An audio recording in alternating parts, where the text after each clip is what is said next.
Okay, well, here's another one. Hello, caller. Hello. Hey. Speaking of transparency, how would you like to change the transparency of Walker County, Ms. Campbell?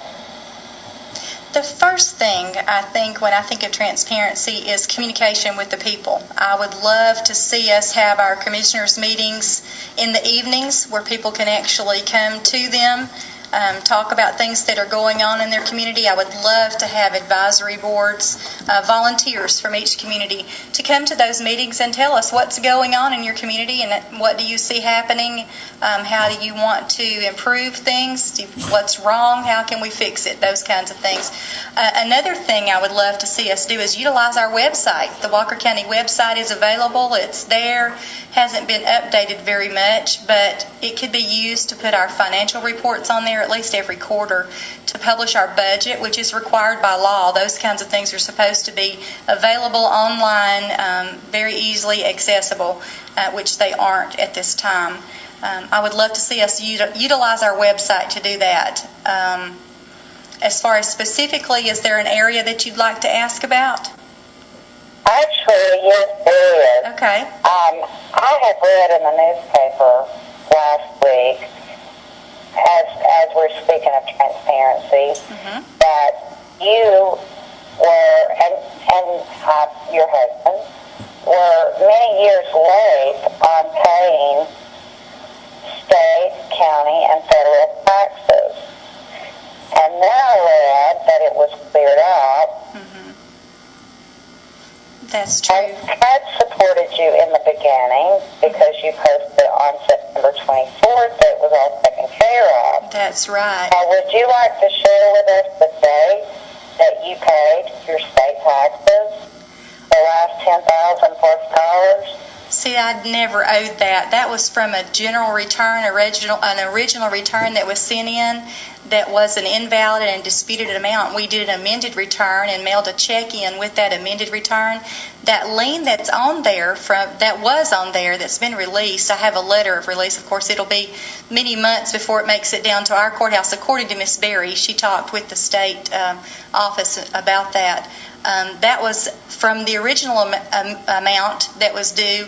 That it's an invalid disputed return. That's why it's not even valid. That on September 24th now, what was paid were some ad valorem taxes that they had for our surveying company. Found those online and immediately paid those at that time. And those did not show up on the website as being paid because they got a new website server. Anybody who wants to call and check on that can call the tax office and check on that. Okay, well, then let me ask you this. Why, when you do contact the tax office, or if you were in the meeting on Friday,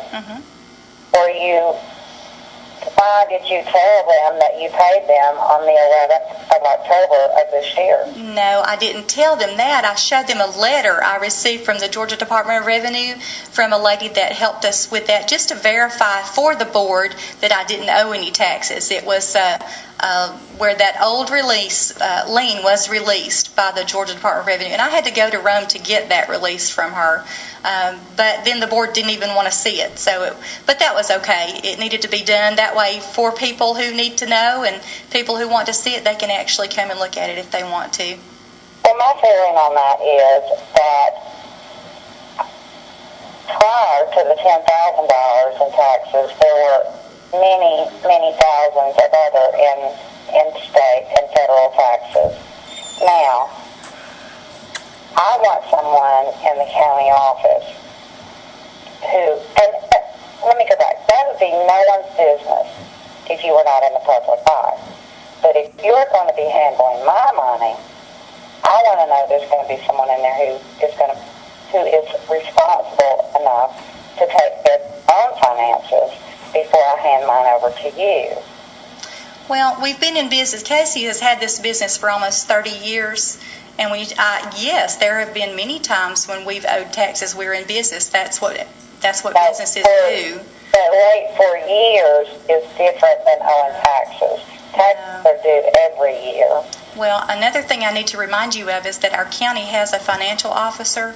I would be working with the budgets and be making those kinds of decisions. But one of the biggest things I want to do is to implement a vote by the people of whether they want a board or not of commissioners, so that... That is something I would like to ask you about also. Okay.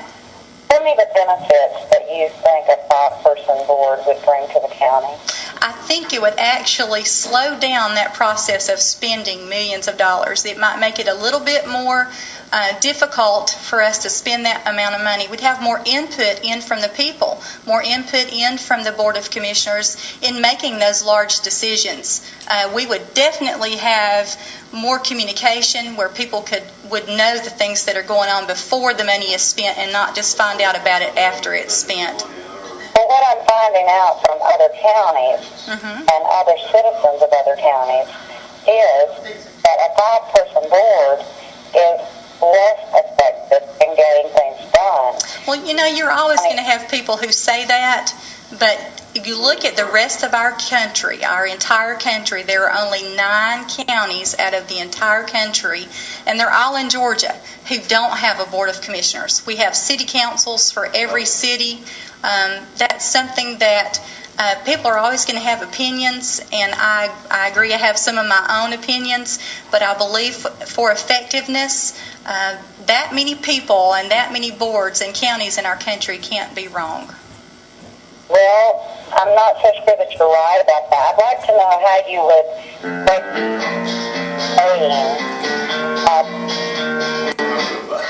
Do what? Tell her goodbye. Oh, Roy says to tell you goodbye. Thank you for calling in. Now, Roy, you're going to have to tell me how to do this because I don't know how to do this.